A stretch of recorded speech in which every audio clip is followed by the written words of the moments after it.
আসসালামু আলাইকুম সকল শিক্ষার্থী, তোমরা কেমন আছো? আশা করি আল্লাহর রহমতে তোমরা ভালোই আছো। তো আমরা একটা ফাংশনের ম্যাথ নিয়ে আসছি। গতকাল যে ক্লাসটা নিয়েছিলাম ওটা ফাংশনের ম্যাথই ছিল, বাট এটা একটা গুরুত্বপূর্ণ ম্যাথ। এই ম্যাথটা যদি বুঝো তাহলে খ আর গই আসার সম্ভাবনা অনেক বেশি।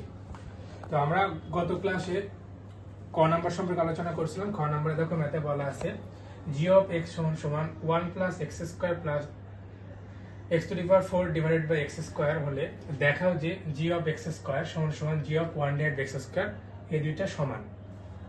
তো ফার্স্টে দেখো আমাদের ম্যাথে দেওয়া আছে, যদি ধরি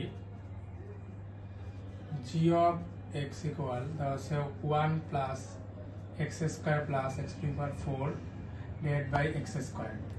তো আমাদের দেখাও যে বলছে বা দেখাও যে অথবা প্রমাণ করে দাও, তখন আমরা left hand side right hand side ধরে করি। তো ফার্স্টে মনে করো আমরা লেফট হ্যান্ড সাইড ধরে যদি ম্যাথটা করতে চাই, তাহলে দেখো আমাদের আছে জি অফ এক্স স্কোয়ার আগে। তাহলে জি অফ এক্স স্কোয়ার বলতে আমাদের এই যে বলছিলাম গত ক্লাসে বলছি যে এক্স এর মান যদি এখানে কোনো কিছু থাকে ওইটাই হবে সম্পূর্ণ ফাংশনের মান। যেমন এক্স এর মান এখানে আছে বলতে এক্স স্কোয়ার, এখানে তাহলে এক্স টু দি পাওয়ার 4। তো সেমভাবে দেখো জি অফ এক্স স্কোয়ার বলতে বোঝায় এক্স এর মান সবগুলোই হবে এক্স স্কোয়ার। তাহলে এখানে দেখো 1 আছে 1 এক্স স্কোয়ার। দেখো এক্স স্কোয়ার বলতে এক্স এর মান আমাদের কত এক্স স্কোয়ার এর উপর হোল স্কোয়ার প্লাস এক্স এর মান আমাদের এখানে কত আছে এক্স স্কোয়ার, তার উপর আছে আমাদের পাওয়ার 4 ডিভাইডেড বাই এখানে এক্স স্কোয়ার বলতে এক্স এর মান কত আছে এক্স স্কোয়ার এর উপর হোল স্কোয়ার। তাহলে দেখো আমরা এখানে 1 এর উপর 1ই থাকতেছে, এক্স স্কোয়ার তার উপর স্কোয়ার দিলে x to the power 4, x square তার উপর 4 থাকলে x to the power 8 divided by x to the power 4। Okay, এখানে আমরা g অফ x স্কয়ার এর মান বের করলাম 1 plus x to the power 4 plus x to the power 8 divide by x to the power 4। অনুরূপভাবে যদি আমরা এই g অফ 1 x স্কয়ার এর মান দিয়ে যদি এইটা প্রমাণ করতে পারি, তাহলে আমাদের left hand side right hand side কি হবে প্রমাণ হয়ে যাবে। তো দেখো অনুরূপভাবে যখন আমরা এখানে রাইট হ্যান্ড সাইড ধরে ম্যাথটা করতে যাই, তখন আমাদের লিখতে পারি g of 1 divided by x square.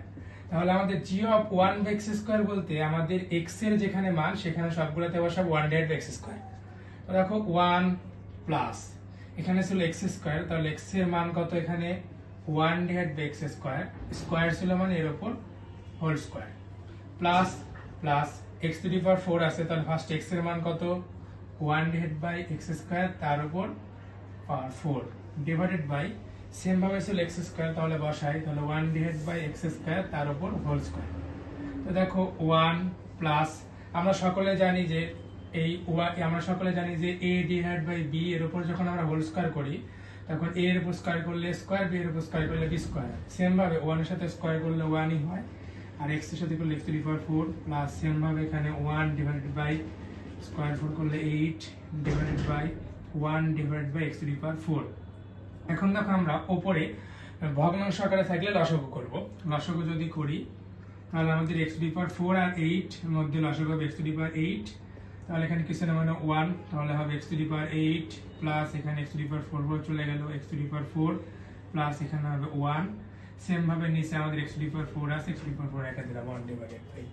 এখন আমরা জানি ভাগ আছে, তখন গুণ করতে হলে কি করতে হয়,